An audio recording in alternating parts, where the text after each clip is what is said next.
Miss Lizzie. I don't ever smoke the dizzy, but we can always share some ditzies. It's just a cup in time. This song doesn't have to rhyme. Life's all of us, not every moment we can be feeling fine.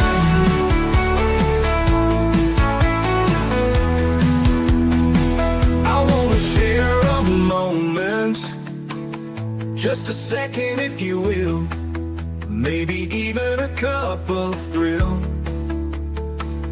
We could share this performance.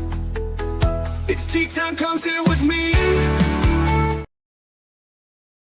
Well, welcome guys. Miss Liz is back. That's right. And we had an incredible afternoon with Michelle Torrey on talking about Fox Creek and slavery and the history of the United States. Tonight we have a returning guest and a good friend of mine, Doug Lawrence, in the house, and we're going to be sharing his tea. And his tea is healing, passionate, and feeling. That's the tea we're serving tonight. But before we get started, you guys know how Miss Liz rolls. Get over to all those platforms: Facebook, TikTok, Instagram, LinkedIn, Clapper, Lemonade, Blue Sky, all those good platforms. Give those a like, follow, and subscribe. And if you notice that the guests are on those platforms, give them a like and follow as well, because that's how we support one another. Then jump over to the podcast apps: Podbean, iHeartRadio, Listen Notes, Deezer, Apple Podcasts, Spreckle, and Spotify. Miss Liz is on all of those, and the ones I haven't mentioned, I'm on all of the other ones as well. So give those a like, follow, and subscribe, and get these tea times out there, because they do make a difference for the guest and for listening audience that resonate with the stories. Also, jump over to babyboomers.org. Miss Liz has been partnered with them for almost 4 years, and they have over 50 different podcast shows. If you're looking to be featured on different shows and Miss Liz doesn't have the flavor you're looking for, you can check out those people over there on babyboomers.org. Some incredible hosts over there as well. I'd like to always celebrate the colleagues that are podcasting over on babyboomers.org. Now let's get over to the disclaimer and then an intro, and we're going to get Doug in here. We're going to have some fun with you guys tonight, and we're going to talk about his book, The Silent Pandemic, and some other books that he's written in the past. Disclaimer for Miss Liz's Tea Time live show. Miss Liz's Tea Time is a global platform dedicating to sharing real life stories, diverse perspectives, and meaningful conversations that inspire awareness, healing, and connection. I, Miss Liz, is going live using StreamYard. Before leaving a comment during the live broadcast, please grant StreamYard permission to display your name at StreamYard.com. Please be advised that all the content brought forward during any Tea Time show is presented in good faith. However, discussions may include opinions, beliefs, and perspectives that do not necessarily represent the views of Miss Liz or the Tea Time platform. Information shared by guests is based on their own experiences and is perceived to be accurate at the giving time of airing. All guest viewers and participants are responsible for using their own good judgment when considering any action or decision that may relate to these discussions. Some episodes may cover sensitive topics, not including trauma, abuse, grief, mental health, and other emotionally triggering subjects. Listeners' and viewers' discretion is strongly advised. Tea Time and Miss Liz is an open discussion forum designed to offer insight, inspire awareness, and create connection. It is not a substitute for professional, medical, legal, or therapeutical advice. If you require professional support, please seek assistance from qualified professionals or trusted resources in your area. If you have any questions regarding this disclaimer or the content of this discussion, you are welcome to contact me, aka Miss Liz, directly at my email at bookingmissliz@gmail.com or visit my link tree at Miss Liz's Tea Time. By choosing to participate in, comment on, or view these live shows, you acknowledge and accept this disclaimer. Your participation is entirely voluntary. I, Miss Liz, welcomes you to join the conversation with an open heart, and if at any time you feel this platform is not right for you, I respect your wishes and decision and welcome you back whenever you are ready. Tea Time and Miss Liz is serving truth and awareness one cup at a time. Well, welcome to Tea Time with Miss Liz, where every conversation is served with truth, compassion, and understanding that no one should have to walk through life's most difficult seasons alone. Today's guest is more than a returning voice at the table. He is a valued friend, supporter of Tea Time with Miss Liz, and someone whose dedication to mentoring and human connection continues to touch lives around the world. Please help me in welcoming back Doug Lawrence, international recognized mentor, author, speaker, thought leader, and founder of TalentC. With more than 3 decades of mentoring and leadership experiences, Doug has devoted his life to helping people feel seen, supported, and reminded that they matter. Through his work that he has mentored thousands and continues to redefine what meaningful guidance, trust, and compassionate connection can accomplish. Today, we are digging deeply into his powerful award-winning book called The Silent Pandemic. Grief is often carried quietly. It can hide behind a smile, a busy schedule, professional success, or the words, "I'm fine." Yet beneath the surface, many people are navigating losses that others may never fully see or understand. Doug's work reminds us that grief is not something we simply get over. It is something we learn to carry, process, and move through with patience, understanding, and the support of others. Today, we'll explore why grief has become a silent pandemic, the many forms of loss people experience, how mentoring creates safe spaces for healing, why connection matters during grief, supporting others without trying to fix them, turning pain into compassion, purpose, and service. Doug reminds us that sometimes the greatest gifts we can offer another human being is not advice, it is our presence. So grab your favorite cup and join us for a heartfelt conversation filled with honesty, grief, healing, mentoring, and real life tea, truth, experience, and awareness. And let me get Doug in here and let's spill some tea.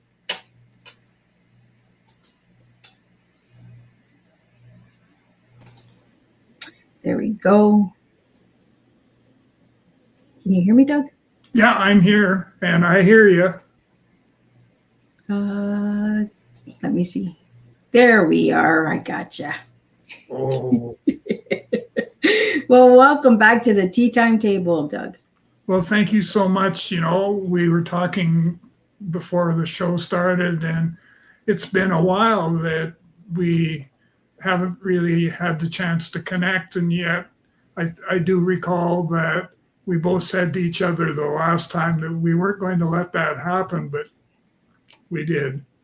Yeah, we did. We let it happen too long. It's been way too long.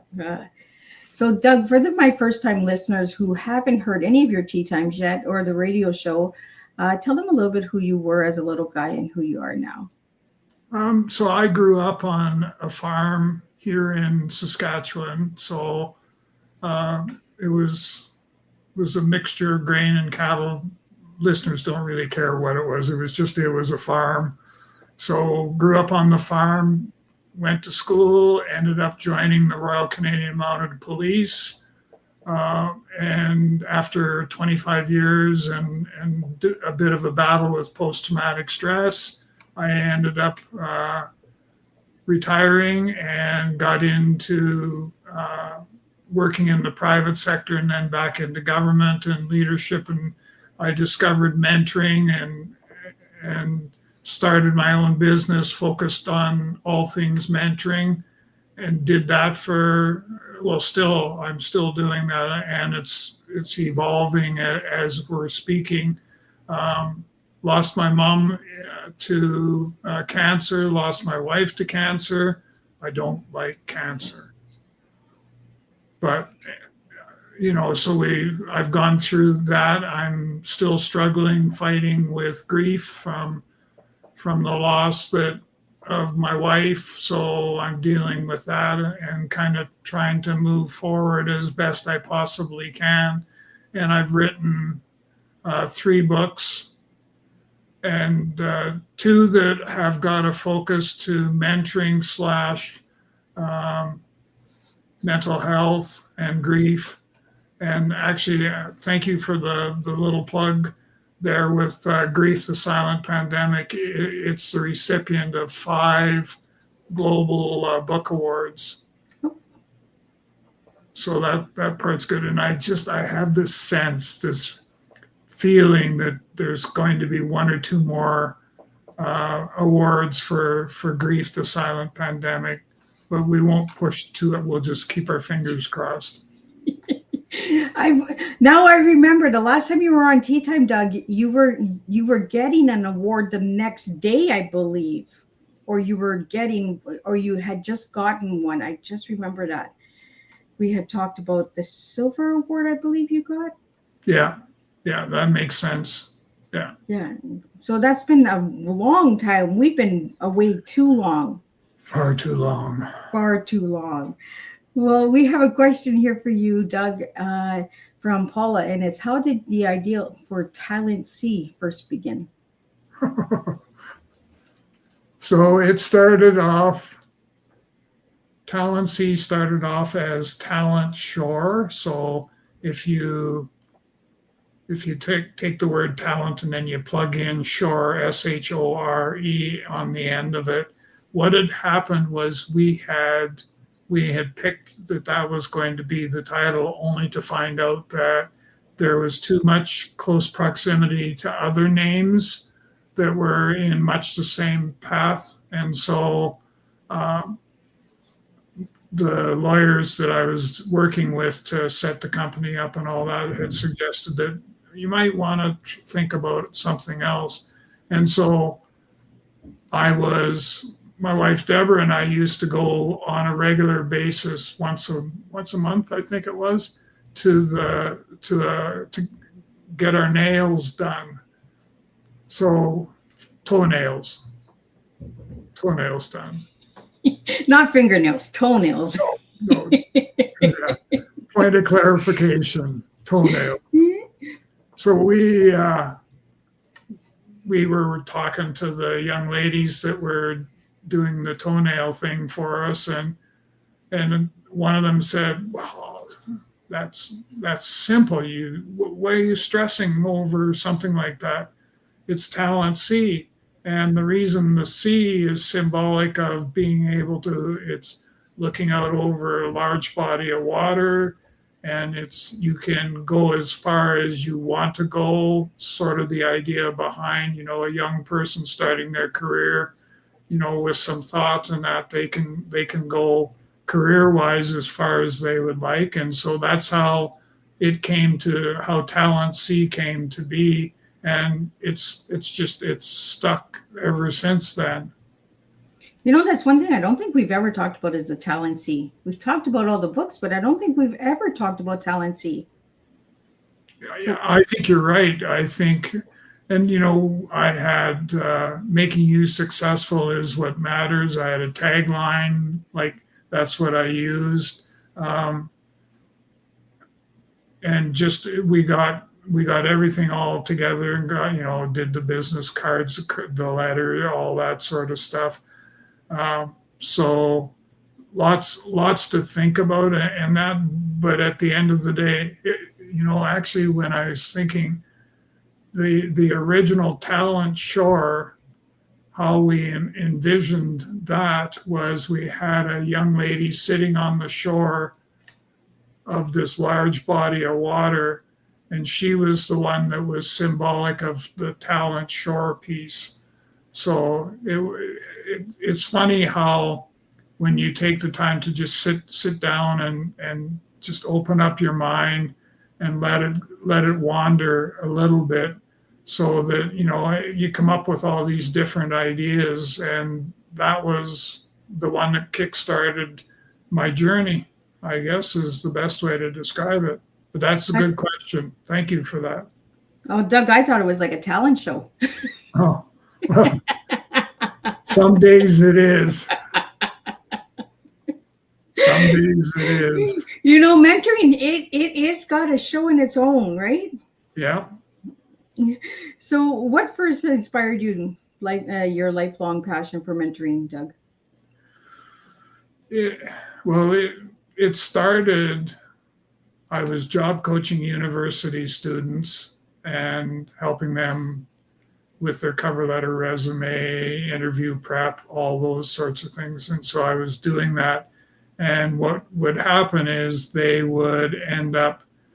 get hired and they'd get in the workplace, and then all this stuff would happen that they had no clue how to deal with. So they would reach out and say, "Doug, how do I deal with this?" And so I wouldn't tell them what to do, but I would ask a bunch of questions to help them think their way through what they needed to do. So using what I call the Socratic method, where you ask a series of questions to guide people to the answers, and it's without telling them how to do it it's basically without telling them what to do. And it just started to evolve, and they got referral after referral. And then finally one of them said, you know, Doug, you should really think about doing this for a living. We can't afford to pay you, but I'm sure somebody could. And so consequently, we started on the path of providing more and more free, we'll call it free help, to be able to help them work their way through a lot of the stuff that they needed to work with. And so I did market research, and I found that there was definitely a place for mentoring, and at various stages and levels. But what was missing was the training and the certification of mentors. And so I partnered with a company in the United States to create that. And we evolved over time where now I have a business partner in Alberta that basically is responsible for setting up and maintaining the training curriculum that we have for and certification for mentors today. Well, we have some questions that are coming in. I want to get those out to you, Doug. The next one's from Jason, and it's, what does true mentoring mean beyond giving advice?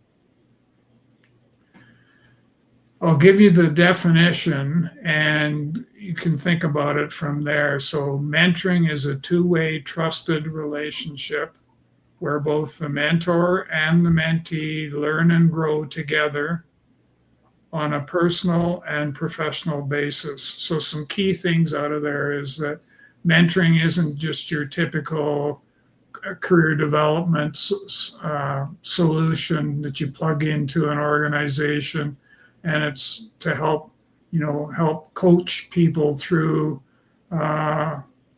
dealing with different things, but more importantly with securing employment and stuff like that.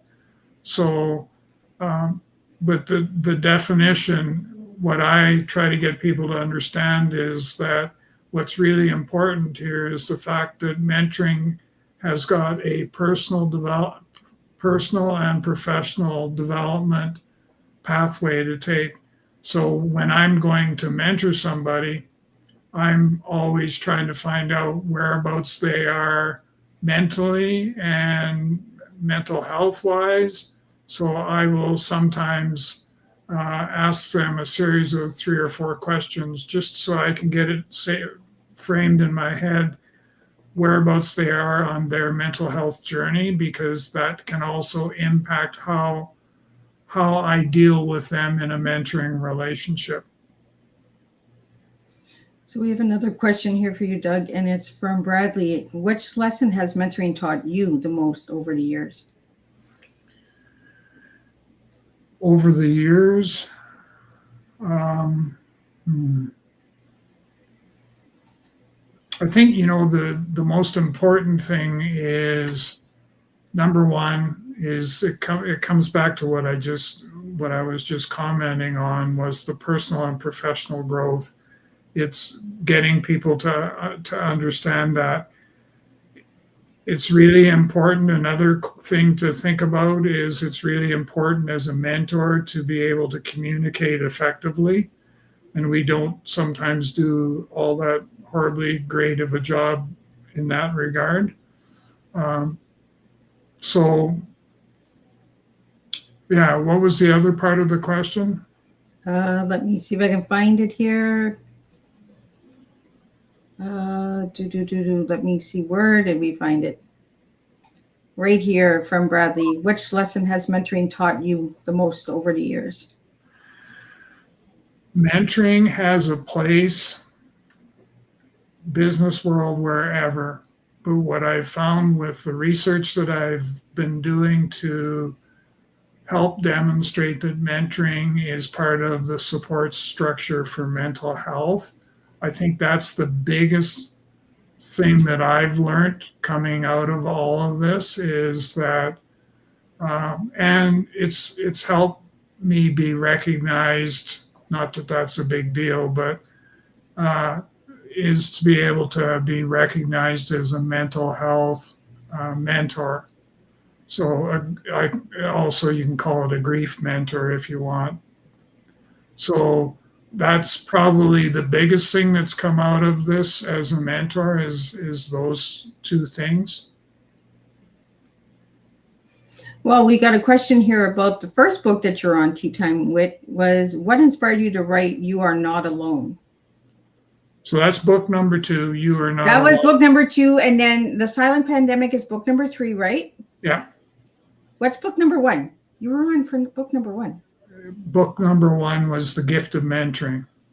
Oh, yes. The Gift of Mentoring. Yes, that's right. So basically mentoring 101. But what had inspired me to write You Are Not Alone, I saw, so it was written with the idea behind it that there was a place in the mental health journey for mentoring to play a role. And my focus for the You Are Not Alone was primarily on the mental health, post-traumatic stress, PTSD, because I went kind of, I did go through some PTSD myself with my time serving as a law enforcement officer and dealing with the trauma and all that sort of stuff that I went through.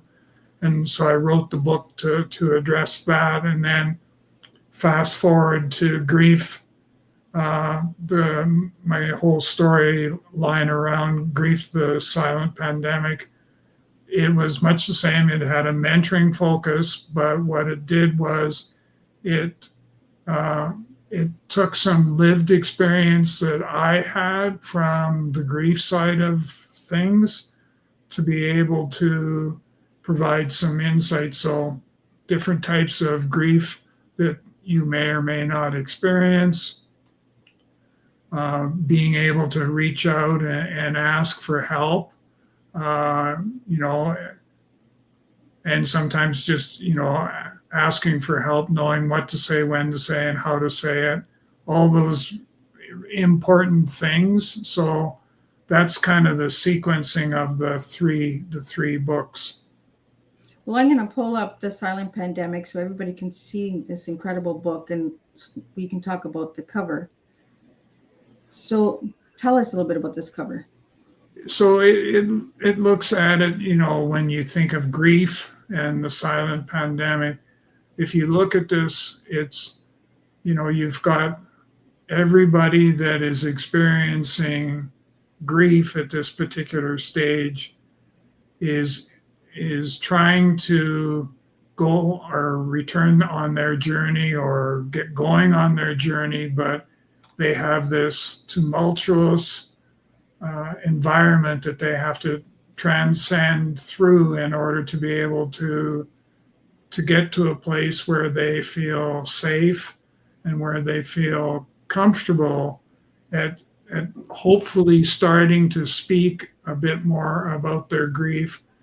Because what I found was that because of all the stuff, the cancer, dealing with COVID, all of that, there was so much grief filling the world that we needed to try and figure out how can we do that. So that was sort of the gist behind this picture. And actually, what we ended up, I had a person who consulted on the cover for me and took You Are Not Alone's cover and how it appears and all of that and brought that forward for Grief, the Silent Pandemic, and tried to do a bit of a blend of the two so that we still maintained the energy and enthusiasm for both covers. Well, when the book for You Are Not Alone, I don't have it with me tonight, but it was a walkway, right? The paths were divided on the cover. Yes. And the colors were green, blue, and yellow, like similar to the colors that are on this cover that we're looking at right now. I think the You Are Not Alone was a little brighter. Yep. Yeah. Yeah, there was more direction in it. Kind of like a support system. The colors were lighter, so it felt more support. Yeah. Where this cover feels like you're lost in the desert, lost in your grief. Yeah. Yeah. Good way to describe it. Excellent. because that's what I see when I look at it. It looks like a lost desert, right? And then there's like this storm that's coming in that we never know how the grief is going to take over, because you could be fine for 1 year, 5 years, and then all of a sudden, poof, it hits you again. Well, yeah, because I remember having a conversation with a guy who had lost his son 12 years ago, and he was still grieving. So, Doug, why do you call the grief the silent pandemic? Because what I saw was every time I turned around, somebody was struggling with their healing journey for grief. You could go to the grocery store and just stand there, and somebody would come up and say, "Oh, John passed away last night," or so it was all around us. It was swallowing us up, and I sort of saw it somewhat like COVID, because COVID swallowed us up, unfortunately, and it had such a big impact on our lives. Sometimes we just didn't recognize it, and I thought, okay, if COVID can be an epidemic, and it was, grief, which kind of follows in the same pathway, grief can be an epidemic. So grief, the silent pandemic, it feeds off of that. Yeah. There's a comment that came in here. I just want to read it out. It's from Jason. One thing I'm appreciating most is the reminder that healing doesn't always require having all the answers. Sometimes it begins with simply having someone beside you. I talk quite often. I talk about, at the end of the day, what we want. If we want to help others, we need to be able to walk beside them. We need to be able to create that safe place for conversations to take place. And it's okay to ask for help. It's okay to reach out, extend your hand, reach out and say, I need some help. It's okay to do that. And, I do it a lot. I reach out and ask for help. And even if it's, your best friend or whoever, your best friend who has poured a cup of tea for you, if you've got that person in your life, God bless you, because you're one of the lucky ones that, is going to be able to, it's going to help influence the direction that you go with your healing journey, because it's so easy to get off track. Absolutely. So, Doug, during your grief, did you have support? Yes.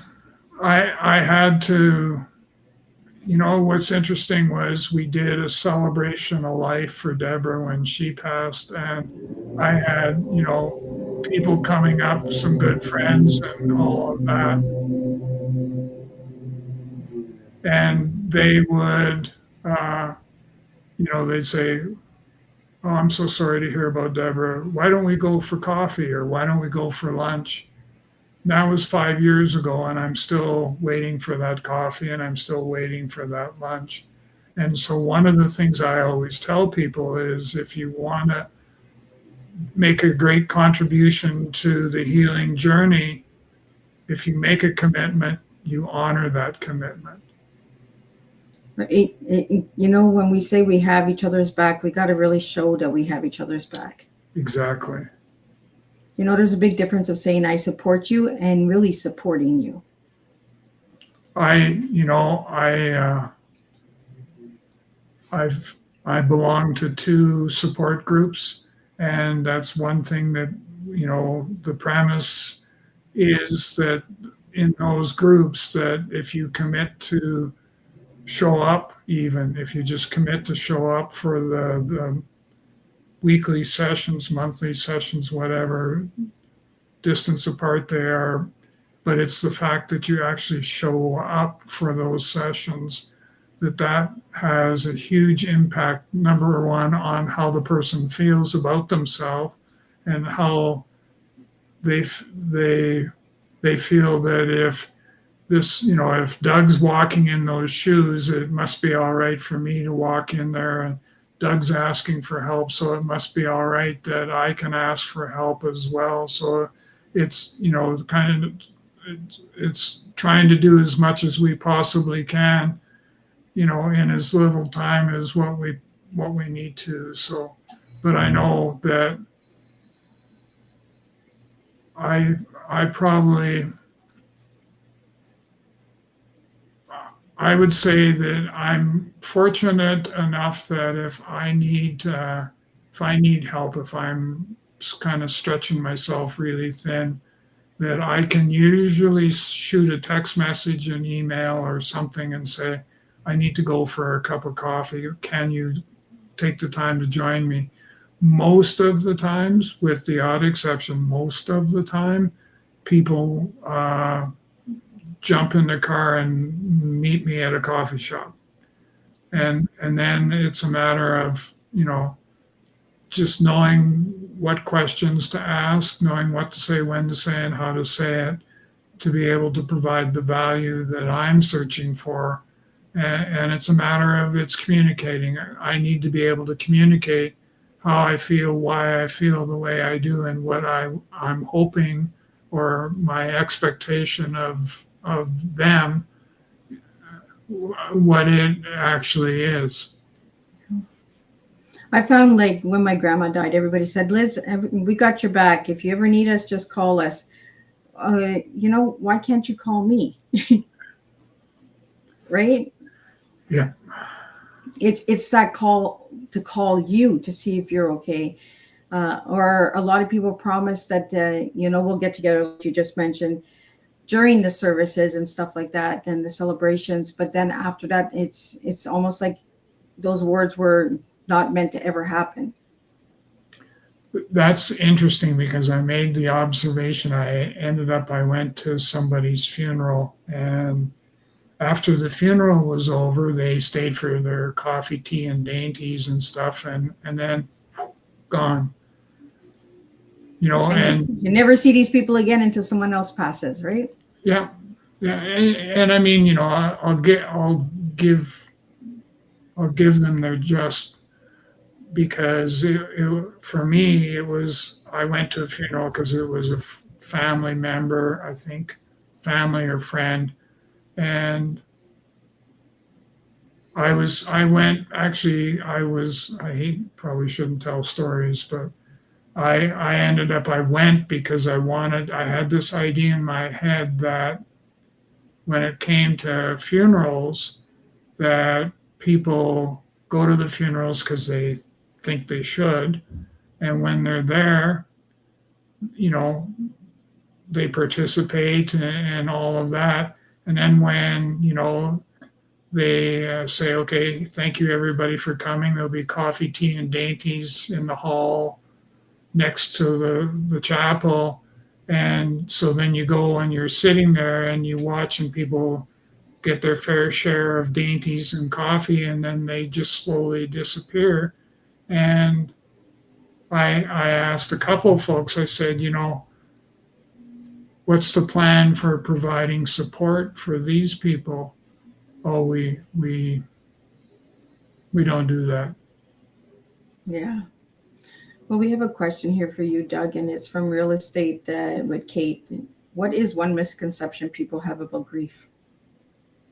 Oh, the biggest one is that it's going to have an ending to it, and it does not end. Yeah, it's one of the most common fallacies is, you know, it's going to end. I don't have to, you know, I do my time with the grief part, and then everything will be all right. And like I said earlier, there I had that one father who lost his son 12 years ago, and he still grieves. Yeah. Grieving has no time limit on it. No. We have another question from Adventure Shows. Is there one mentor who has changed your own life forever, Doug? You know, I've been truly blessed. I've had a great combination of mentors over the course of my career in that. I would have to say that the one that had the biggest influence was my uncle.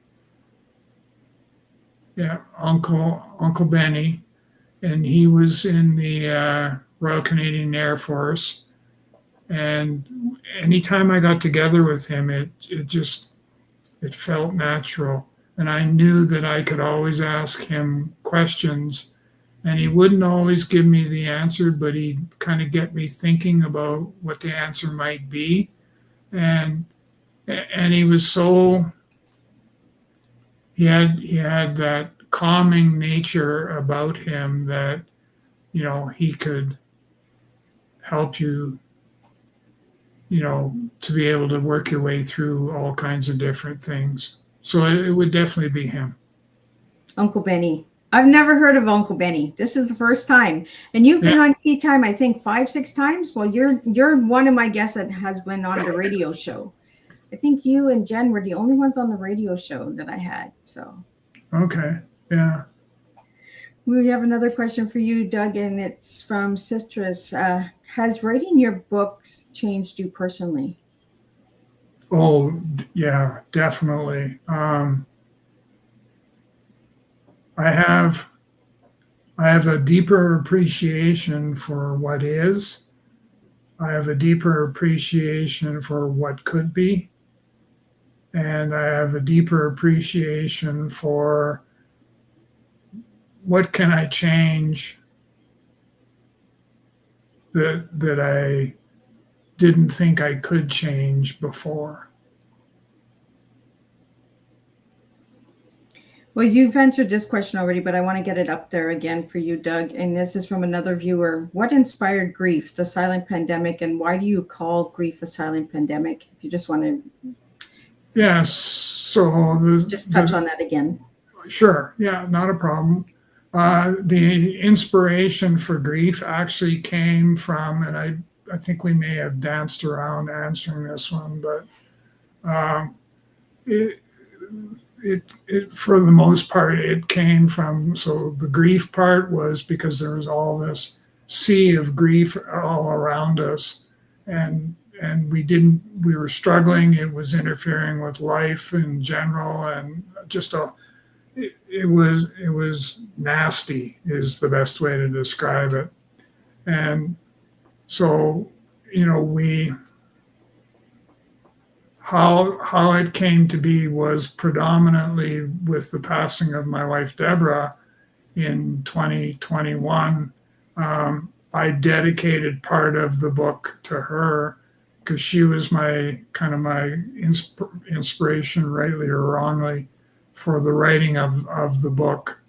But there were, that's just one part of it. The other part was there was all these people that were saying, gee, Doug, you should write another book, after I wrote The Gift of Mentoring, and then I did You Are Not Alone.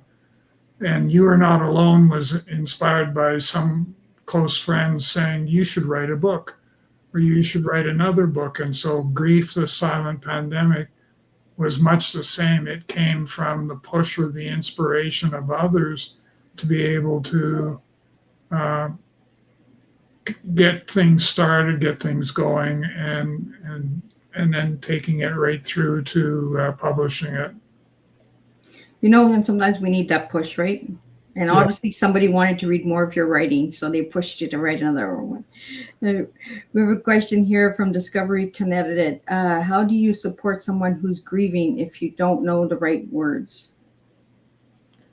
It comes back to what we said earlier, is that in situations like that, sometimes it's best to not say anything. Right? It's that old saying, if you can't say anything nice, don't say anything at all. Yeah. And what I typically will always say to people is, some of the things you need to know is, when is it appropriate to ask these type of questions and stuff like that. And sometimes knowing when that's going to take place or knowing how to make that take place doesn't always come that easy. it sometimes is a bit of a struggle to be able to, you know, to get something going, a conversation. If you don't know what to say, ask. Yeah. Doug, why is feeling heard often the beginning of healing? Sorry, I missed that now. Why is feeling heard often the beginning of healing? Yeah, I asked myself that very same question, you know, feeling hurt. Part of it is because we were never really given the chance to properly grieve. So we feel like nobody cared. So that was, you know, part of it. Part of it is the aspect of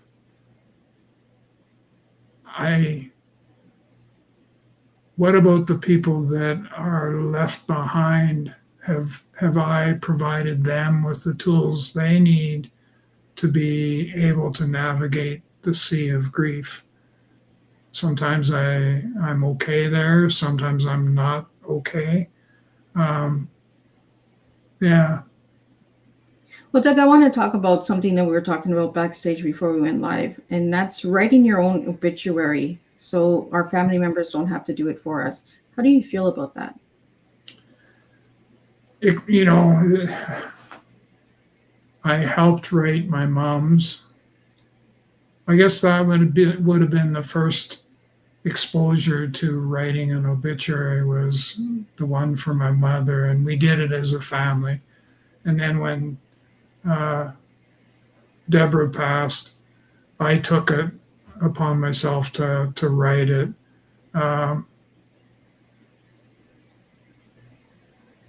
And we did something when we did the we had a family gathering. Actually, we opened it up to large people, to a lot of folks, and I had designated certain family members to write up a spiel, like my two children had to write about their mother experience of life with their mother and stuff like that. And then we had some friends, and then Deborah was heavily involved in a union. So one of the union heads of the union was asked to come and speak. You know, if you need notes, go ahead and write. But so we did all of that, and I think writing the obituary, which I took on myself. So to specifically answer your question, I would have to say that I think each family needs to deal with it in its own way. What are you most comfortable with? Rather than, you know, you and I sitting here as the soothsayers of all the wisdom and knowledge and saying, no, you should, you know. Well, we know what that word should means in grief, right? Nobody should be shoulding us during grief. Or, You know, that's or one it's word all, that we shouldn't be using with anybody when they're grieving. or at any time. I had a professor of kinesiology, I think it was kinesiology, professor at the university here, that taught me one thing and one thing only, and that was there are no shoulds in life. And her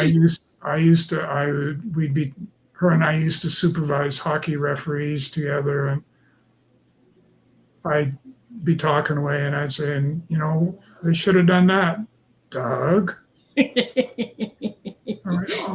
Don't. I know that's not right. But it's so easy to roll off the tongue, right?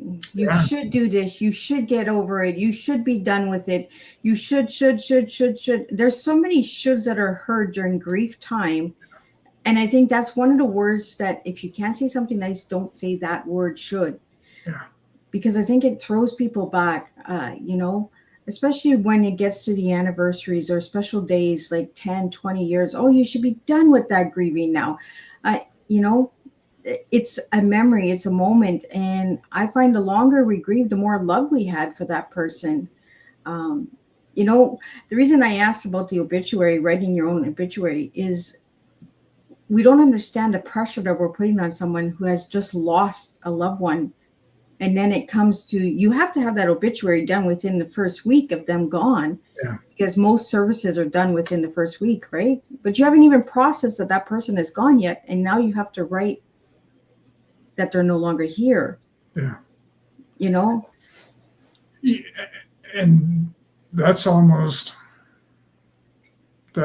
reliving the grief, the sadness, the sorrow that you're going through. Because I found the same sort of thing when I was writing, I forget which book it was, but I was reliving all the experiences.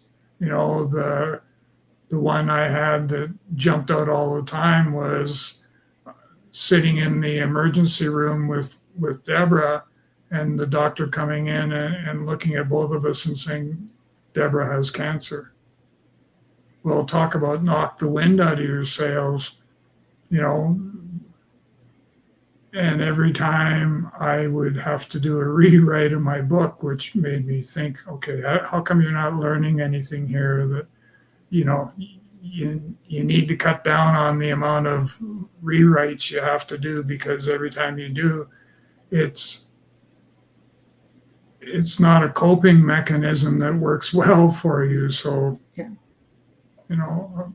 Well, you're being re-victimized, right? The triggers are there, and you're going and you're living through the experience, especially when you're writing books on grief, abuse, or mental health or anything like that. You're living that moment again and again. Yeah. You know, and writing it on paper, for some it might seem like it's simple, but it's not. Like, you're revisiting those moments in your life, and you're saying, wow, how do I put this to paper? How do I put this with the right wording? It's almost like the grief, right? Where do we find the right wording for something that's going to re-traumatize us or re-trigger us? You know, I'm starting to try something different with book writing, and I'm just wondering, you know, with writing the obituary, if you can't take and block the time, your lived experiences, block the time in 4 or 5 year cycles, and then just come back and write on that cycle. Because I've been trying to figure out how can I streamline my writing, and what I've come up with is, if I can figure out the chapters, then I can fill each chapter with the content that I need to support the chapter structure. It's worth a try. So Doug, are you working on another book? To be honest, I started here the other day, and I wrote about 4 sentences, and then I put my pen down and I said, okay, that's enough of that for now. Well, we got the first 4 sentences. Yeah. It's my intent to do that. I'm actually working on another project that pulls the grief, the silent pandemic. I'm actually getting someone to provide me with a book trailer. Okay. Because I think I can use that to help promote my practice. Yeah, because you don't really talk about your practice too much unless you're talking about the books. Yeah, and that's the interesting part, is that I've evolved to a place where my books they're available, you know, on all the relevant websites and everything else. But the interest, not my interest, but my readers' interest, has, how I see it anyhow, has diminished somewhat. And part of that is just because it's not new content, it's not new material.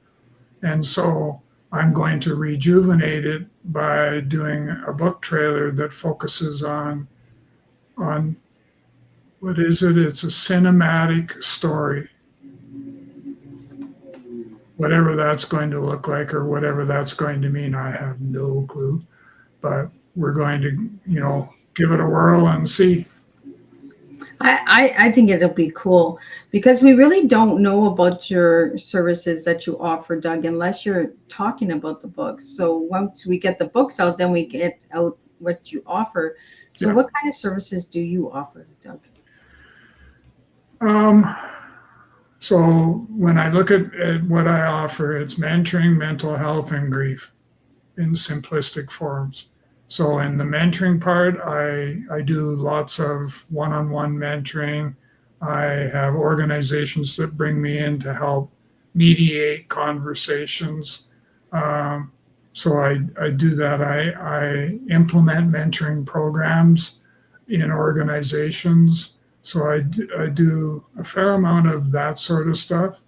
The mental health piece actually ties back into the mentoring part, is that as part of what I offer on the mentoring side, I also target people that are dealing with mental health, so post-traumatic stress, all of those sort of challenges. And it's much the same sort of thing.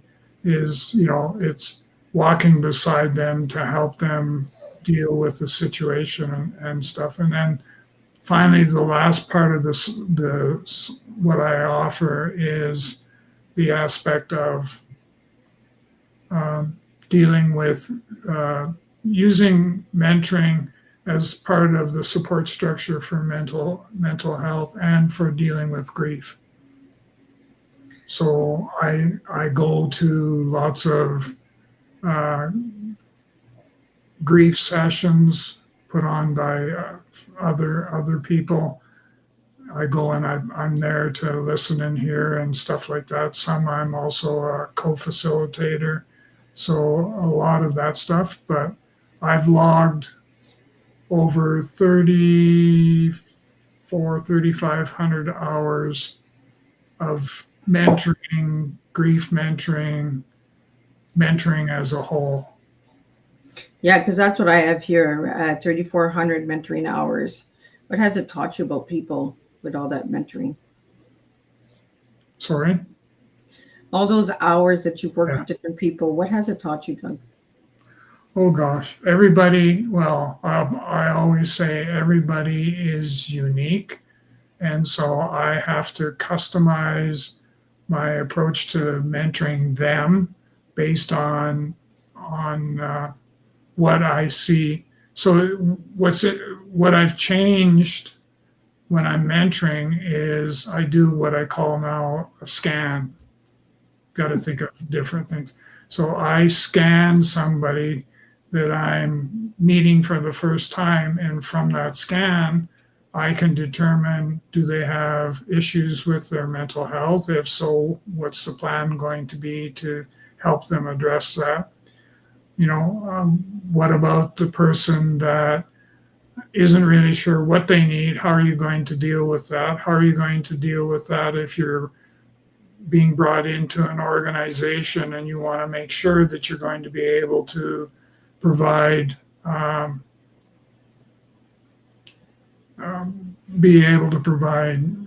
relief that they're looking for, and to be able to provide the value. So one of the things I typically will tell people is, come in and kick my tires for a couple sessions, and if it doesn't start your engine, we're probably not a good fit. Kick my tires, give me a flat tire. But if you get a sense that we could do some great and wonderful things, then let's talk about setting up some time and set up a contract and all that sort of stuff to do that. So yeah, that's kind of me in a nutshell. Well, you know what? I'll kick the tire and see. You hear the whistle? The whistle is the air. The little winch. Yeah, yeah. Well, Doug, If you could mentor any place in the world, where would you love to mentor? Oh, trick question. You know, I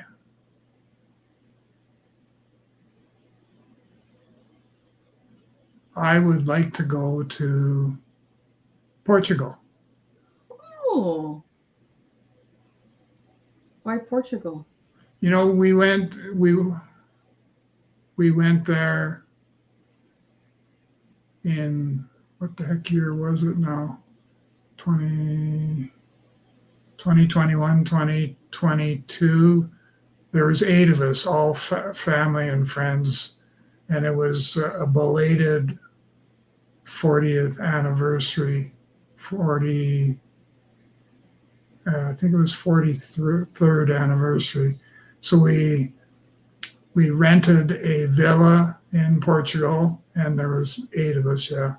And we spent 2 weeks being holidayers, and as a result of that, I came away from that, and even Deborah said the same thing. If I was forced or given the offer to move any place in the world, where would it be, and what do you hope to accomplish? And Portugal was mutually agreed to, and it was also the fact that felt could do some really good things in Portugal, work related, mentoring related wise. Well, for all my Portugal listeners out there, Doug might be coming your way.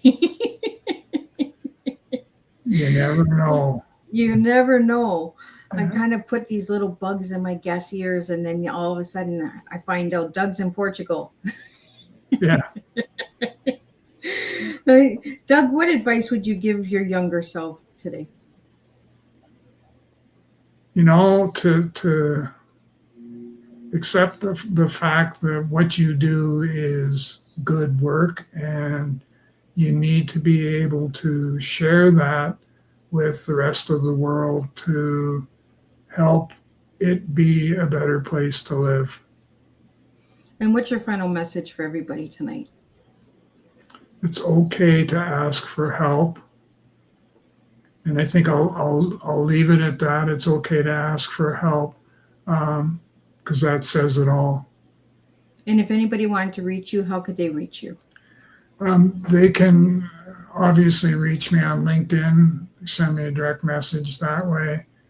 You can reach me through the website, so www.talentc.ca.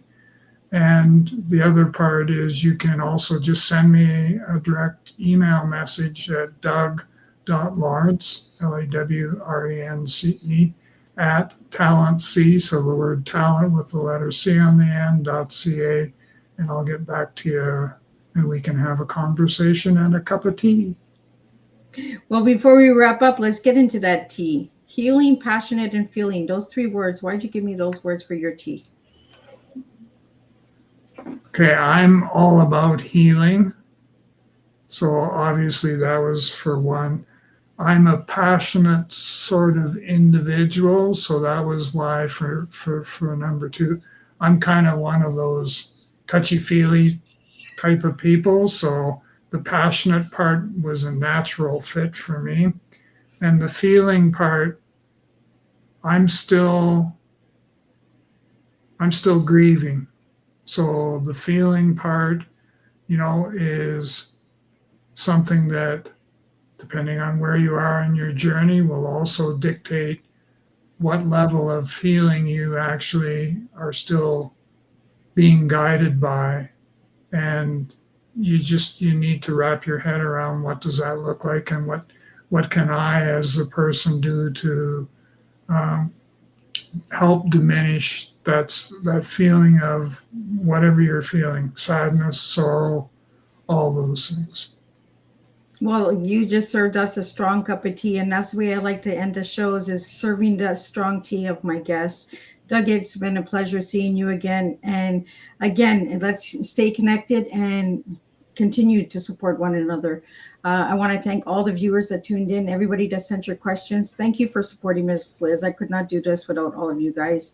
I'm just going to do a quick wrap up of what tonight's tea time was all about, and then I'll see everybody next week for the 4 final ones of July, and then we're jumping into August. What a powerful, honest, and deeply human conversation we have shared tonight. Doug, thank you for returning to the tea time table, not only as an international respected mentor and author, but as a cherished friend and supporter of the work and purpose behind Tea Time with Miss Liz. Tonight's conversation reminded us that grief does not always announce itself loudly. Sometimes it lives quietly inside that person who continues showing up, working, caring for others, and telling the world they are okay. Through grief, the silent pandemic, you reminded us that grief comes in many forms. It can follow the death of someone we love, the loss of a relationship, identity, health, career, security, or the future we once believed we would have. We explored the importance of mentoring, compassionate listening, emotional safety, and the courage it takes to ask for support. One of tonight's greatest takeaways is this: healing does not begin when someone gives us all the answers. It begins when someone is willing to sit beside us while we find our way through the questions. Doug, your work reminds us that people do not need to be repaired. They need to be heard. They need to feel safe. They need to know that they are not alone. As we close tonight's tea time, I would like to leave everyone with this thought: who in your life may be carrying grief silently, and how could you present help with them to feel less alone? Sometimes a message, a phone call, a cup of tea, or the simple words "I'm here" can become a lifeline for someone who has been struggling quietly. Doug, thank you for your friendship, your continued support of Miss Liz and Tea Time, and your unwavering commitment to mentoring people through grief, growth, and life's most difficult transitions.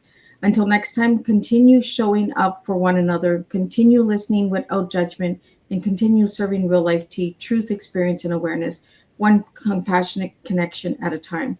And tonight's takeaway for Miss Liz is: grief may be silent, but no one should have to suffer through it unseen. We may not be able to remove another person's pain, but through presence, mentoring, and genuine human connection, we can remind them that they never have to carry it alone. And I'll see everybody next week, and we'll do this all over again.